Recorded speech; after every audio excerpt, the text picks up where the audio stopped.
Hindi mapakali ang ilang senador sa sigalot sa Middle East.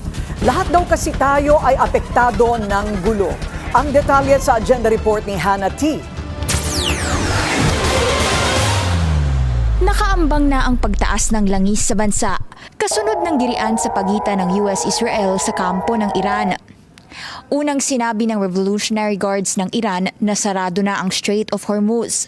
Mahalagang ruta ito pagdating sa global oil exports dahil kinokonekta nito ang largest Gulf oil producers, kabilang ang Saudi Arabia, Iran, Iraq at iba pa. Nasa 20% ng pandaigdigang supply ang tatamaan at posibleng tumaas ng higit $120 per barrel ang presyo ng langis. Concerned dito si Senate Migrant Workers Committee Chair Raffy Tulfo dahil apektado rito ang transport sector at ready daw dapat ang gobyerno sa subsidy para sa ating mga maliliit na kababayan gaya ng mga driver, fisherfolk at iba pa. Nabanggit ko na nga yan nung previous hearing, sabi ko bakit hintayin pa natin na umabot ng $80 per barrel bago tayo kumilos, bigyan ng subsidy. Samantala yung mga gasoline station, konting taas lang ng langis sa abroad, agad-agad tinataas na agad nila yung presyo nila dyan sa mga gasoline stations.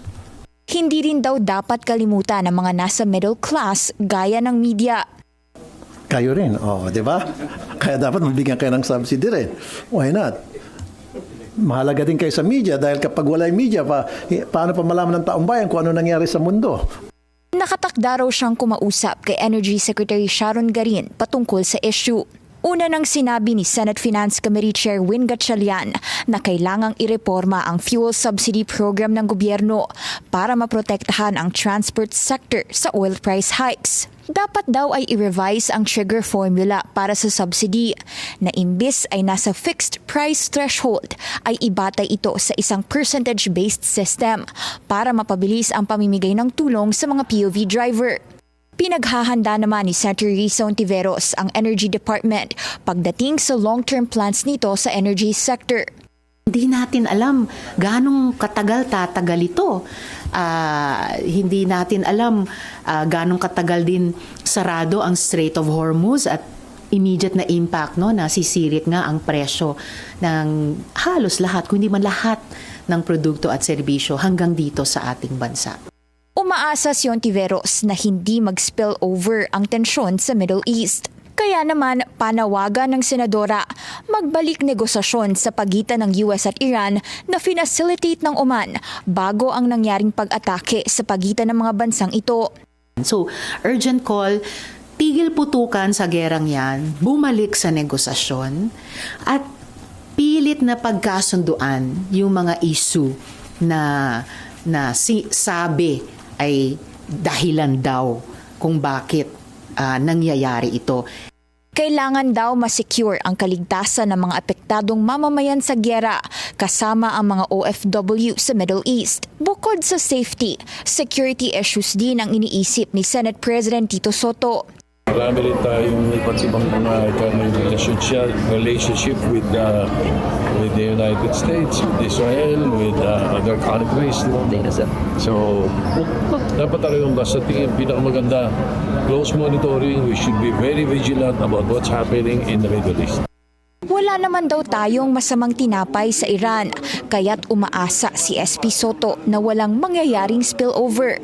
Sa kabila ng pagganti ng Iran sa US at Israel by counter-attacking sa mga bansang may American bases, pinaalala ni Soto na kailangang tuloy-tuloy ang pag-aaral ng gobyerno sa mga relasyon nito sa iba pang mga bansa.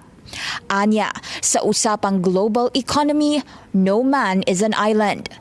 Para sa agenda, Hannah T. Billionario News Channel. Sa Kamara, nag-aalala rin si House Speaker Bogie D sa kaligtasan ng mga OFW sa Middle East. Nanawagan si D sa DFA at DMW na panatilihing maayos ang koordinasyon at tulong sa mga Filipino workers na pinapayuhan niyang mag-ingat at sumunod sa mga abiso ng gobyerno. Ang Makabayan Bloc naman, kinokondena ang opensiba ng US at Israel laban sa Iran. Tinutulak daw nito ang Middle East patungo sa isang full-blown war. Nanawagan din sila kay PBBM na huwag hayaang gamitin ng Estados Unidos ang teritoryo, himpapawid at karagatan ng Pilipinas para sa digmaan. Manatiling nakatutok sa Bilyonaryo News Channel, sumubaybay sa aming social media accounts at mag-subscribe sa aming YouTube channel para sa mga eksklusibong balita at storya.